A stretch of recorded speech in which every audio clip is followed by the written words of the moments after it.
The emergency alarm rang through every Federation world at the same time. On the crystal planet of Vethros, Prime Minister Zil-Thara watched the red lights flash across her command center. Her 4 eyes moved between the screens, showing destruction across the galaxy. The Void Swarm had broken through their outer defenses again. "How many worlds have we lost this week?" she asked her aide. 17, Prime Minister, and they are moving faster now. Zil-Thara's crystalline body darkened with worry. The Void Swarm was unlike any enemy the galaxy had faced before. They were insects the size of bears, with razor-sharp claws and acid that could melt through ship hulls. Worse, they worked together like a single mind. When one learned something, they all knew it instantly. The Federation had tried everything. Their best scientists created new weapons, but the Swarm adapted within days. Their diplomats tried to communicate, but the Swarm only understood hunger and destruction. Their military forces fought bravely, but they were losing ground every day. "Send the call," Zil-Thara said finally. "Broadcast it to every known system. Tell them we need soldiers, real fighters, not scientists or artists or traitors. We need beings who know how to kill." The message went out across the galaxy in hundreds of languages. Most worlds responded the same way. The peaceful Elthan Empire sent their regrets. Their people had not fought wars for 1,000 years. The wise keepers of Loma offered knowledge instead of weapons. The gas-dwelling Zephyrians said their bodies were too fragile for combat. A few military species offered small forces. The warrior caste of Bruthen sent 100 fighters. The insectoid Mantaris promised 50 of their soldier drones. It was not nearly enough. 3 days later, a new signal appeared on the communication array. It came from a system labeled Sol 3 in the Outer Rim.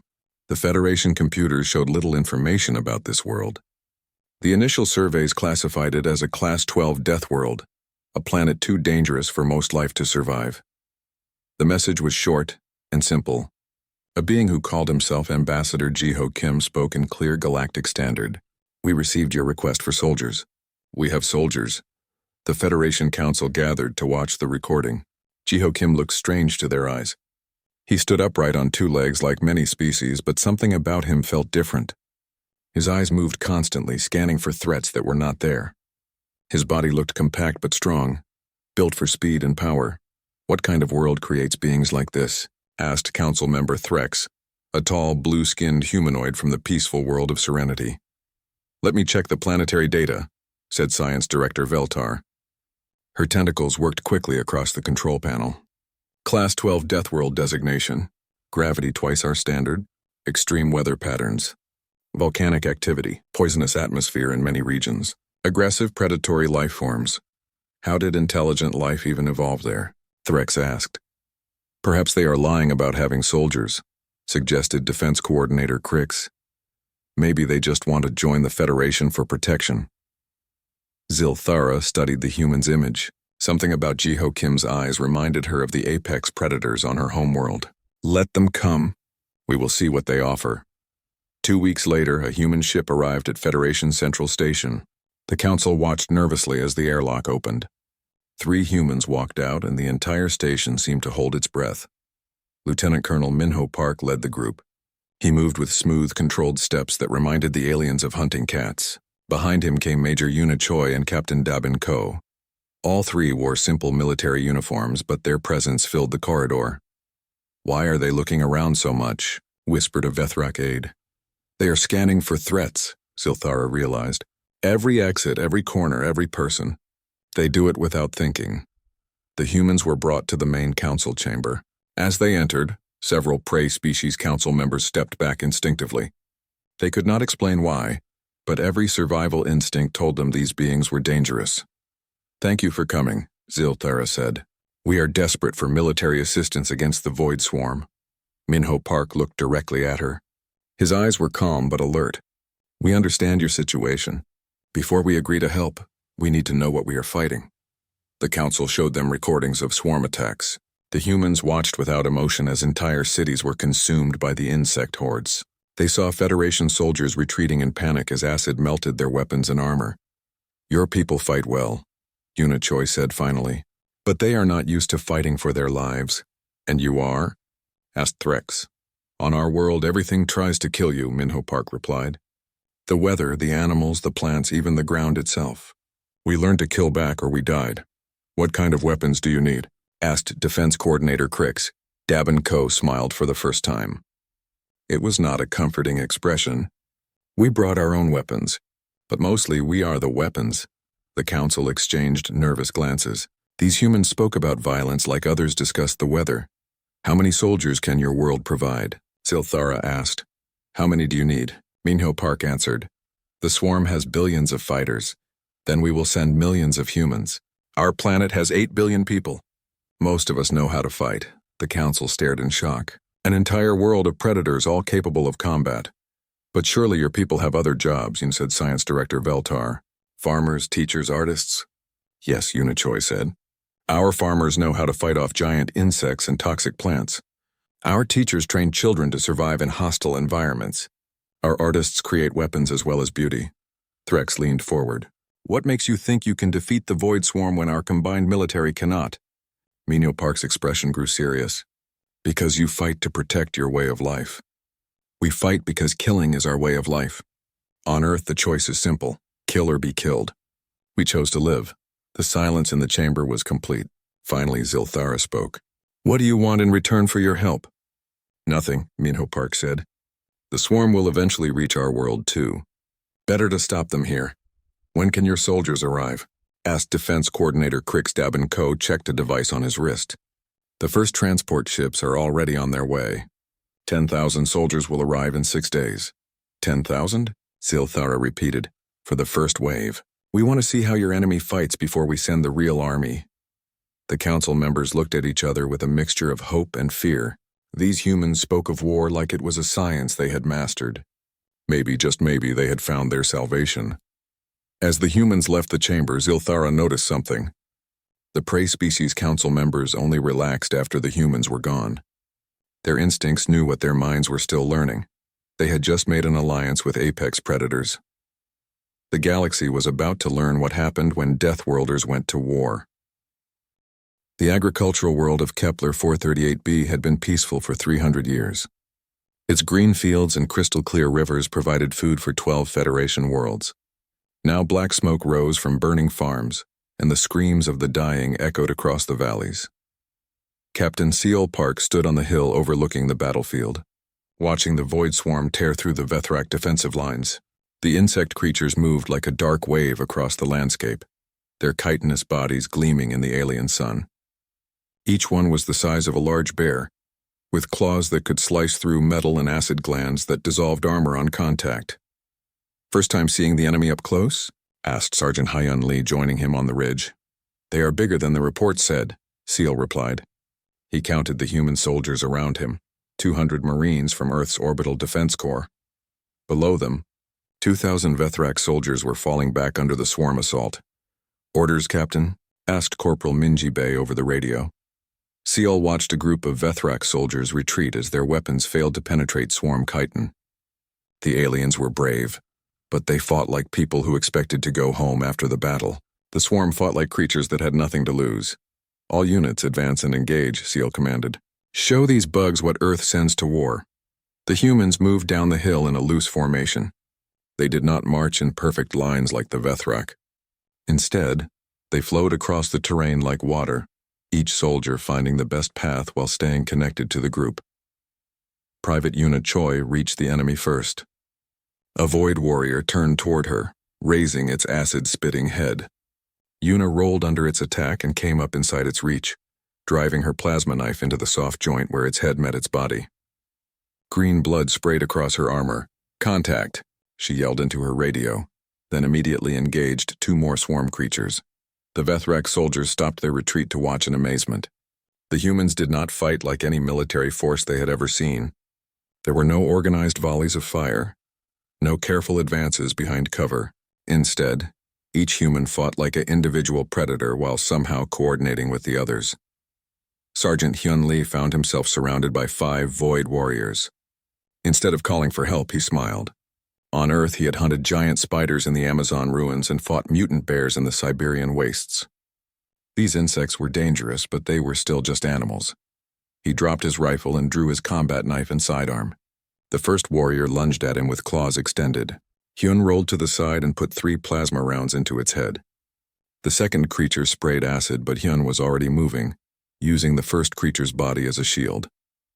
The acid hissed against his armor but did not penetrate. Human military gear was designed for planets where the rain could melt steel, and the air itself was poison. Swarm acid was dangerous but not deadly. Within minutes, all 5 warriors lay dead around Hyun. He reloaded his weapons and looked for the next fight. Private Jin Woo Han was advancing through a wheat field when the ground exploded around him. A massive swarm burrower emerged from the earth, its drill-like head spinning toward him. The creature was 3 times larger than the warriors, with armor thick enough to stop tank rounds. Jinwoo did not run. Instead, he pulled out a thermal grenade and dove toward the monster. The burrower's mandibles closed where his head had been a second before.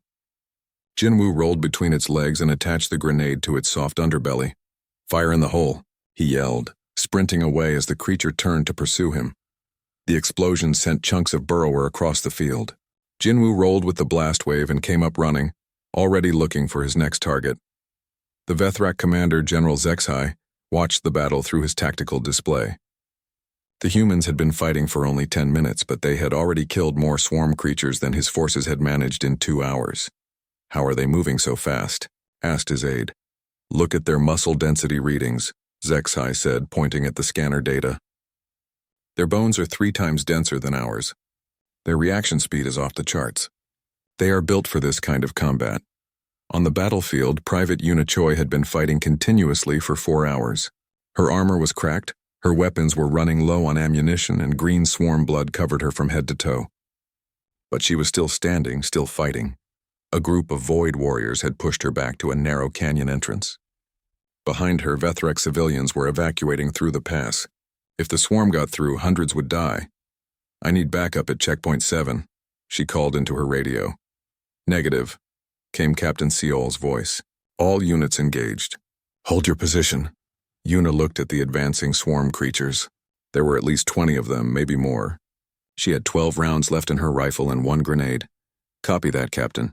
Holding position. She set her rifle to full automatic and waited. When the first warrior entered the canyon, she opened fire.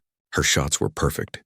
Each round found a gap in chitin armor or a soft joint, but there were too many of them. Her rifle clicked empty. She drew her sidearm and kept firing. When that ran out of ammunition, she pulled the pin on her grenade and threw it into the center of the swarm group. The explosion brought down part of the canyon wall, crushing several creatures, but more kept coming. Yuna drew her combat knife and prepared to make her last stand. She had grown up in the Korean mountains, where winter wolves hunted in packs and the cold could kill in minutes. She knew how to die fighting. The first warrior reached her, claws extended. Yuna ducked under its attack and drove her knife up into its throat. The second creature grabbed her from behind, its claws scraping against her armor. She drove her elbow back into its face, breaking its mandibles. For 6 hours she held that canyon. When reinforcements finally arrived, they found the passage blocked with dead swarm creatures. Yuna was still standing, her knife bloody, her armor in pieces but alive. "Status report, Private," called Lieutenant Kang Soo as he approached. "Position secure, sir," Yuna replied, requesting resupply and permission to continue the attack. Kang Soo stared at the carnage around her. "How many did you kill?" Yuna looked around at the bodies, stopped counting at 30. The battle ended at sunset.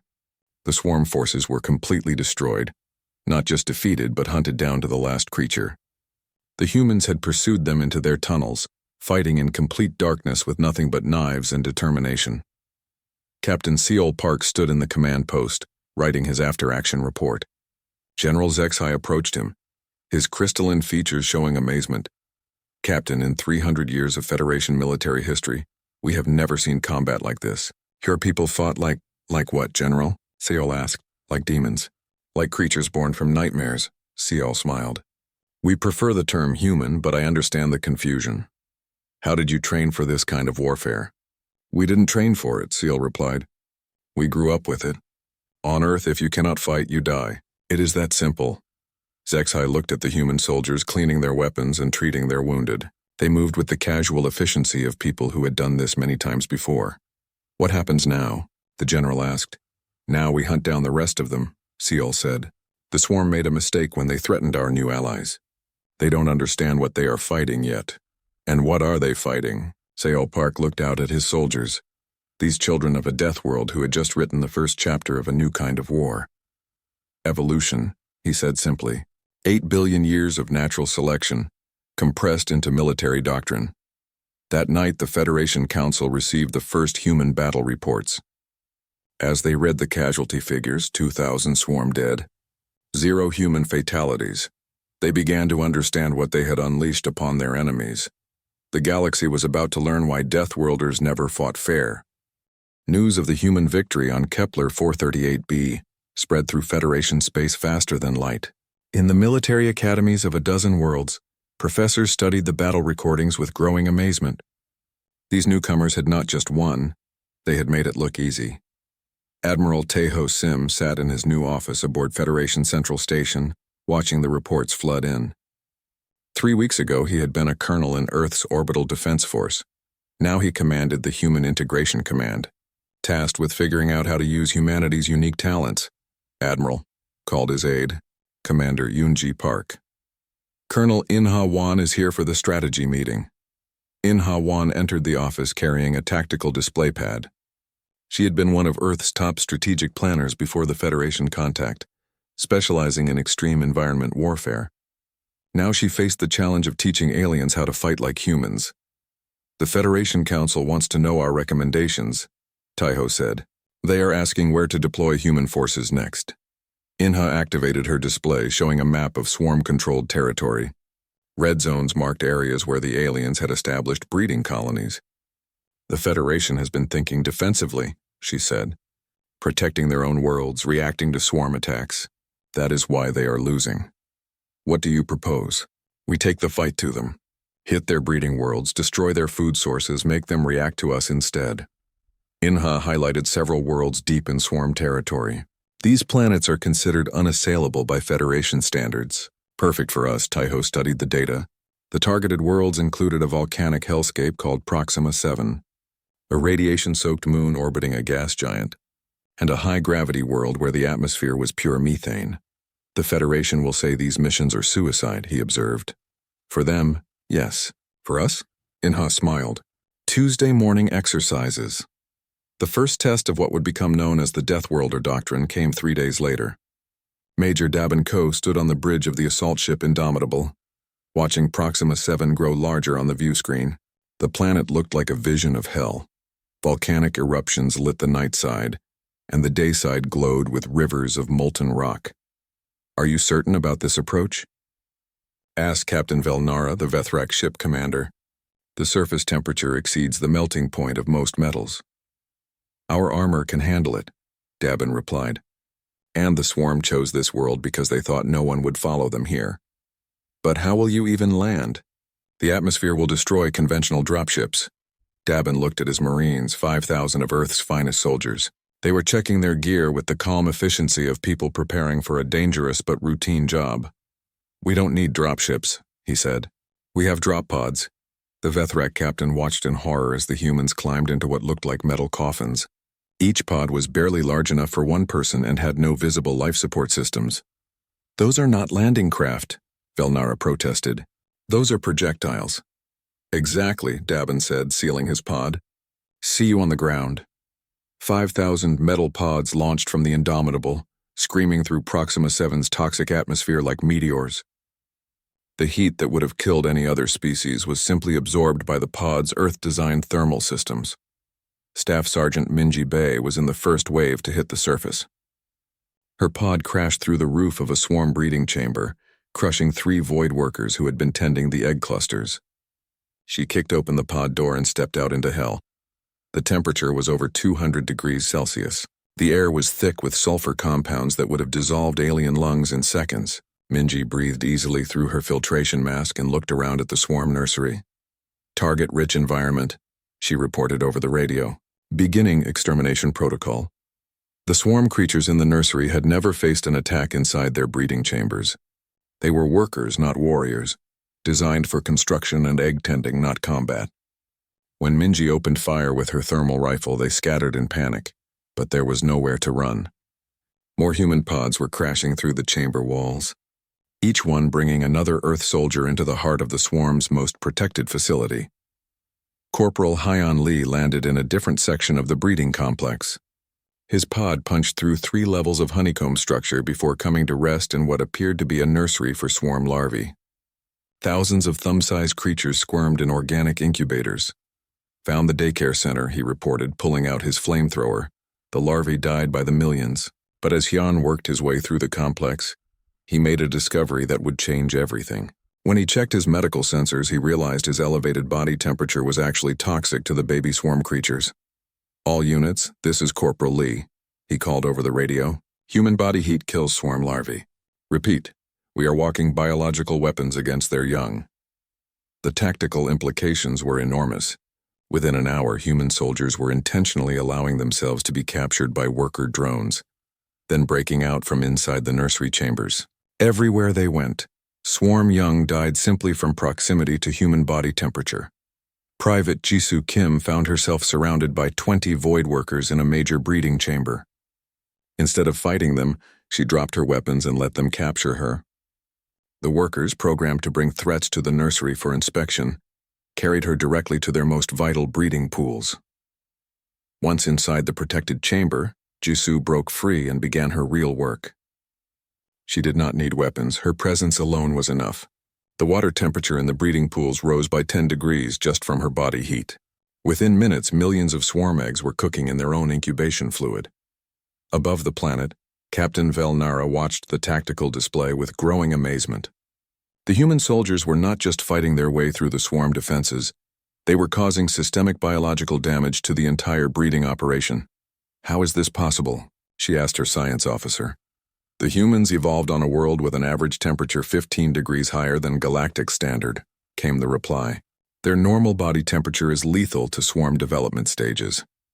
On the surface, Major Dabin Ko was coordinating the assault from what had once been the swarm's central command chamber.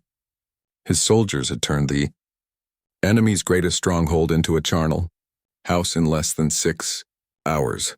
"Status report," he called over the radio. "Breeding Complex Alpha is clear," reported Sergeant Minji. "Bay. Estimated 10 million larvae eliminated. Complex. Beta is secure," added Corporal Hyan Lee. "Found their food storage. Turns out swarm rations burn really well in this atmosphere. Complex. Gamma is toast," called Private Jisoo Kim. "Literally, the whole thing is on fire." Dabin smiled as he watched volcanic eruptions mark human victories across the planet. Each blast of lava marked another swarm facility destroyed, another breeding center eliminated. "Major Ko," came Captain Velnara's voice from orbit. "We are detecting massive seismic activity across the planet. What is your status?" "We are using the local geology as a weapon," Dabin replied. "Turns out if you know where to place explosives, you can redirect lava flows. Very effective for area denial." The assault on Proxima 7 lasted 3 days. When it was over, the planet was sterile of swarm life. The humans had not just conquered an unassailable world, they had purged it so completely that the swarm began abandoning other volcanic worlds without a fight. Back on Federation Central Station, Admiral Taiho Sim reviewed the mission reports with growing satisfaction. The humans had proven something important. There was no such thing as an unwinnable environment, only the wrong kind of soldiers. "What is our next target?" asked Colonel Inhawan Taiho, looked at the star charts showing swarm territory. Already, intelligence reports showed the enemy retreating from worlds they had held for years, abandoning positions they had thought were perfectly safe. "All of them," he said. "The swarm made the galaxy afraid by going places no one else could follow. Now they learn what happens when someone follows them." Anyway, the Federation Council met an emergency session to discuss what they were calling the human phenomenon. The recordings from Proxima 7 showed warfare unlike anything in their history. Soldiers who turned hostile environments into advantages, who treated impossible conditions as minor inconveniences. "They fight like the environment is their ally," observed Science Director Veltar. "Because to them, it is," replied Defense Coordinator Crix. "They come from a world where surviving the environment is harder than fighting enemies prime." Minister Zilthara watched the human soldiers celebrating their victory. They moved with the casual confidence of people who had just completed a routine training exercise, not a mission that should have killed them all. "What have we done?" she asked quietly. "We asked for soldiers," Crix replied. They gave us apex predators with military training.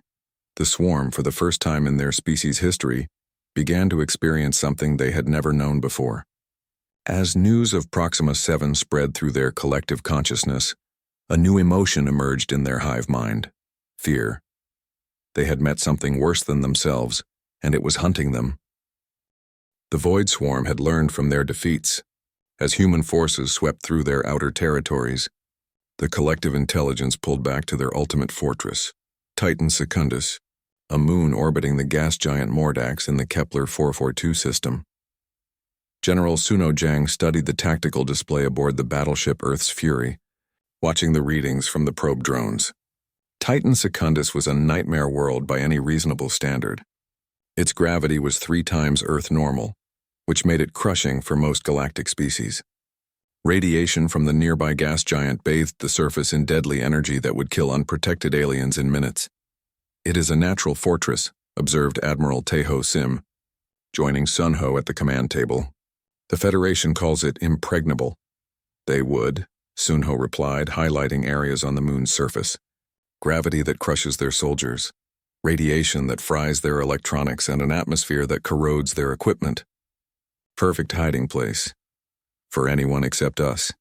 Captain Yunbi Song entered the briefing room carrying her assault pack and weapon case. She commanded the 1st Human Shock Battalion, Earth's elite deep strike force. Her soldiers specialized in operations that regular military units considered impossible. "What are we looking at, General?" she asked. Sunho activated the detailed scans of Titan Secundus. "The swarm has built their command center inside the moon's core. Thousands of tunnels, multiple redundant systems, enough food stores to last decades. They think the environment will protect them." Yunbi studied the radiation readings and gravity measurements. "When do we deploy?" "The Federation Council thinks we should wait," Taiho said. "Their scientists estimate we would need at least 50,000 soldiers for an assault this complex." "How many are they giving us?" Yunbi asked. 10,000, Sunho replied. "That's all the transport ships can carry through the radiation field." Yunbi smiled. It was the same expression her soldiers wore when someone told them something was impossible. 10,000 humans versus 1,000,000 swarm creatures on a world that should kill us all. Sounds fair. 3 days later, the assault began. Unlike previous human operations, this one required a different approach. The radiation and gravity made conventional drop pods useless. Instead, the humans used a tactic that horrified their Federation allies. They jumped. Lieutenant Ariam Park stood at the open bay door of her transport ship, looking down at Titan Secundus spinning below. The radiation monitors screamed warnings, and the gravity readings showed forces that would turn most aliens into paste. 30 seconds to jump, called her squad leader. Sergeant Major Kwansik Arium checked her gear one last time. Her suit was built from materials designed for Earth's deepest ocean trenches and highest radiation zones. Her weapons were modified for high-gravity combat. Most importantly, her body was trained for conditions that would hospitalize aliens. 10 seconds. "Remember," Kwansik called to his squad, "we are not here to survive. We are here to hunt." 5, 4, 3, 2, jump. 20 humans threw themselves out of the transport ship, falling toward a moon that should have killed them before they landed. As they fell through the radiation-soaked atmosphere, their suits absorbed energy that would have cooked alien soldiers in their armor. Ariam hit the surface at terminal velocity, her suit's impact systems distributing the force across her enhanced skeleton. Around her, 19 other soldiers landed in a loose circle, each one immediately scanning for threats. "Squad 7 is down and operational," she reported over the radio. "Beginning infiltration of target complex Alpha." The swarm had never faced an enemy that could survive on Titan Secundus long enough to mount an assault. Their tunnels were designed to keep aliens out, not to keep humans in. Within hours, human soldiers were moving through the moon's core like ghosts, appearing wherever the swarm felt safest. Lance Corporal Jinu Han was part of the geological warfare team, tasked with using the moon's unstable core against the enemy. He had grown up in Earth's asteroid mining colonies, where working in extreme gravity and radiation was a normal part of life. "Found their primary support structure," he reported from deep inside Titan Secundus. "The whole complex is balanced on pressure points in the moon's core. Can you bring it down?" asked his team leader over the radio. Jinu looked at the massive support pillars holding up millions of tons of rock. The swarm had built their fortress inside natural caverns, using the moon's own geology for protection. But geology could be a weapon too. "Give me 6 charges in 30 minutes, he replied. What followed became known in human military history as the Titan Cascade. Genu used his knowledge of physics and geology to turn the moon's gravity against the swarm by placing explosive charges at precise stress points. He triggered a controlled collapse that crushed entire sections of the enemy complex. The rumbling of falling rock echoed through the tunnels as thousands of swarm creatures were buried alive. But for the humans moving through the complex, the collapsing sections were just obstacles to work around. Lieutenant Ariam Park found herself trapped in a swarm hive complex with her squad for 8 days. A tunnel collapse had cut off their exit route, leaving 7 humans surrounded by thousands of enemy creatures in a maze of dark passages. "Status report," called Captain Yunbi Song over the increasingly weak radio signal. "We are hunting," Ariam replied simply. For 8 days her squad moved through the hive like death itself. They used the swarm's own tunnel system against them, appearing without warning to strike at isolated groups. The darkness that was supposed to protect the swarm became their enemy.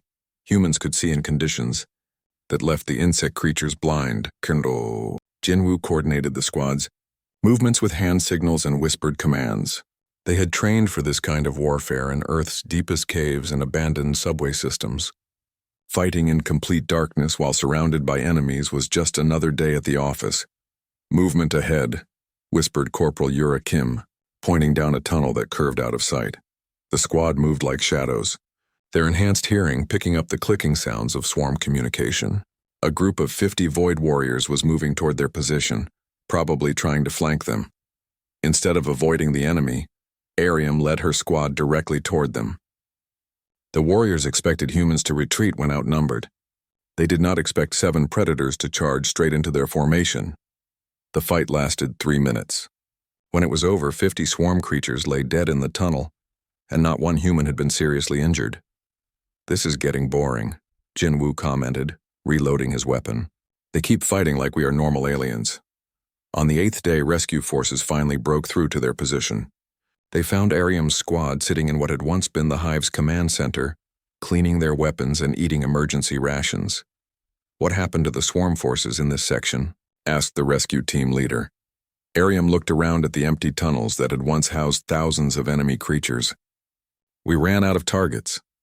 Above ground, General Sunho Jang coordinated the overall assault from a temporary command post built in a radiation crater. The conditions would have required Federation forces to use massive environmental suits and radiation shields.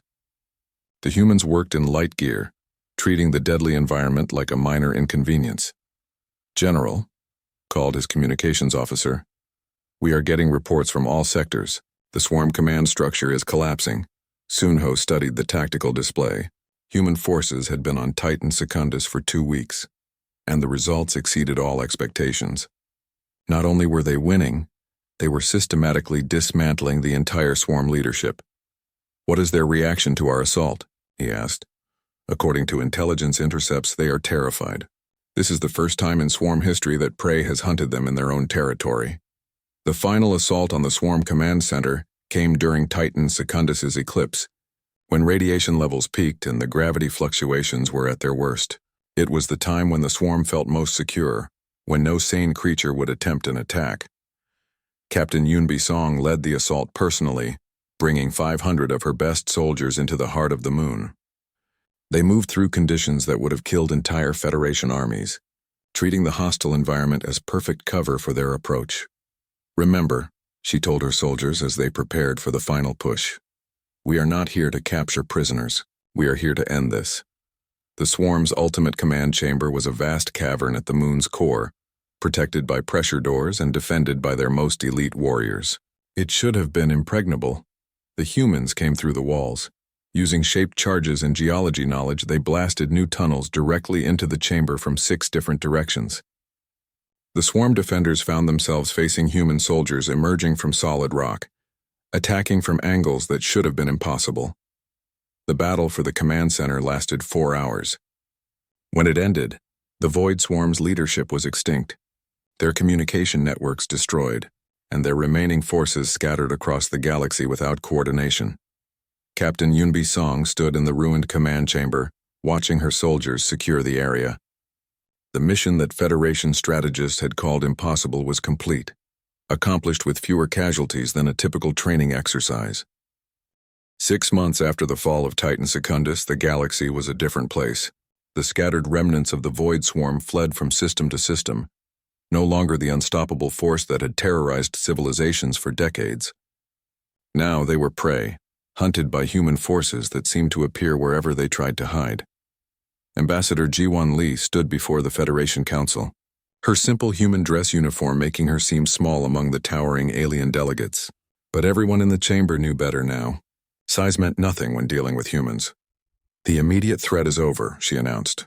"Our forces have eliminated 97% of swarm breeding facilities and destroyed their command structure. The remaining creatures are scattered and pose no significant threat to Federation worlds." Prime Minister Zilthara leaned forward in her crystal chair. "We owe humanity a debt that can never be repaid. Name your price for this service." Jiwan smiled, and several prey species delegates shifted nervously. Even her friendly expressions reminded them of predators.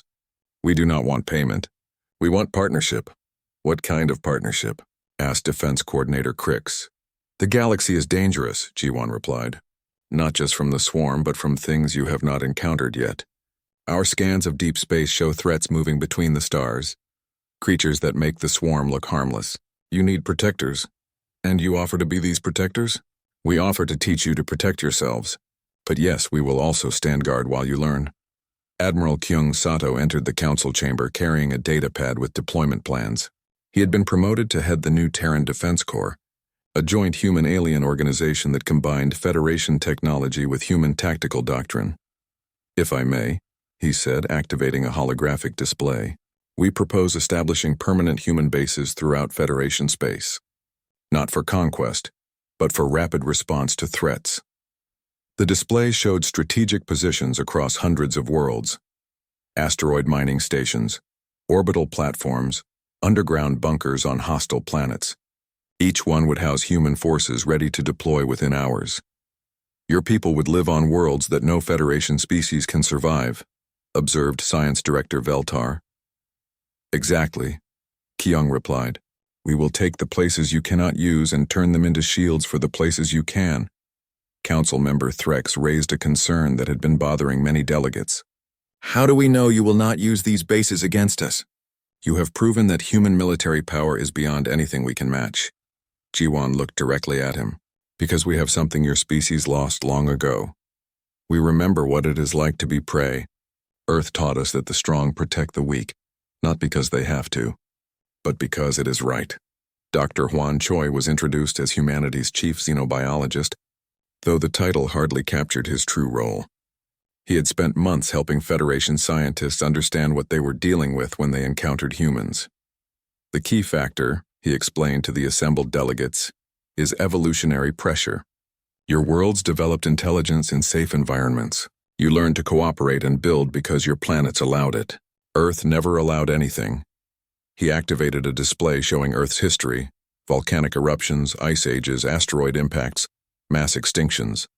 Every few million years our world tried to kill everything on it. Only the most adaptable species survived. We learned to thrive in conditions that would wipe out entire civilizations. "This explains human physical capabilities," said Veltar. "But what about their psychology? Why do they seek out danger instead of avoiding it?" "Because danger is home," Juan replied simply. "For a human, a perfectly safe environment feels wrong. We are most comfortable when we are solving problems that could kill us." The Federation's first joint colony was established on Kepler 452c, a world that had been written off as uninhabitable. The planet had crushing gravity, violent storms, and an atmosphere that corroded most metals. For humans, it was paradise. Governor Soman Kim stood on the observation deck of the colony's central tower, watching human children play in the courtyard below. They ran and laughed in gravity that would cripple alien children, their enhanced bones and muscles treating the hostile environment as normal. Nearby, alien families lived in protective domes with carefully controlled atmospheres and artificial gravity generators. It was strange to see the two communities side by side, one struggling to survive in environmental suits, the other thriving in conditions that should have been lethal. "Status report," she called to her deputy. "Administrator Hana Yu. Population just past 50,000, Hana replied. 30,000 humans, 20,000 Federation citizens from 12 different species. Productivity is exceeding all projections. Any problems with integration? The usual cultural adjustments. The Vethrak families are still nervous about letting their children play near the human areas. Something about apex predator instincts being triggered." Salmon smiled. "Give them time. Their children will be the first generation to grow up seeing humans as protectors instead of threats." The ceremony for the new memorial took place on Earth, in the rebuilt city of Geneva, where the first Federation contact had occurred. Representatives from hundreds of worlds gathered to witness the dedication of humanity's gift to the galaxy. General Chan Wu Im, now Supreme Commander of Galactic Defense, stood before the simple stone monument. It was made from Earth granite, a material hard enough to survive the end of worlds. The inscription was carved in every known galactic language, but the message was purely human. To the galaxy that asked for soldiers, from the world that made predators. "When the Federation first contacted us," Chanwu said to the assembled crowd, "they expected us to be like other species, grateful for the chance to join galactic civilization, eager to abandon our violent ways and embrace peace." He paused, looking at the alien delegates who had come to honor Earth's contribution. Instead, they found a species that had spent 4 billion years learning how to kill anything that threatened us. They found Deathworlders. The crowd was silent, hanging on every word. "But we did not come to the galaxy as conquerors. We came as guardians. Because the most important lesson Earth taught us was not how to kill. It was why to kill. We learned that the strong have a duty to protect those who cannot protect themselves."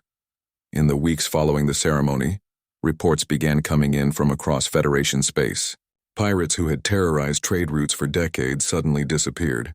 Slavers who had operated with impunity found their ships destroyed and their prisoners freed. Warlords who had carved out petty empires discovered that human forces had very simple rules about protecting innocent civilians.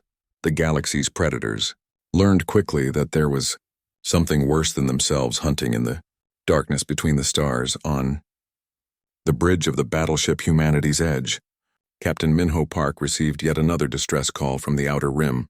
A group of raiders was attacking a research station, demanding tribute from scientists who had never seen war.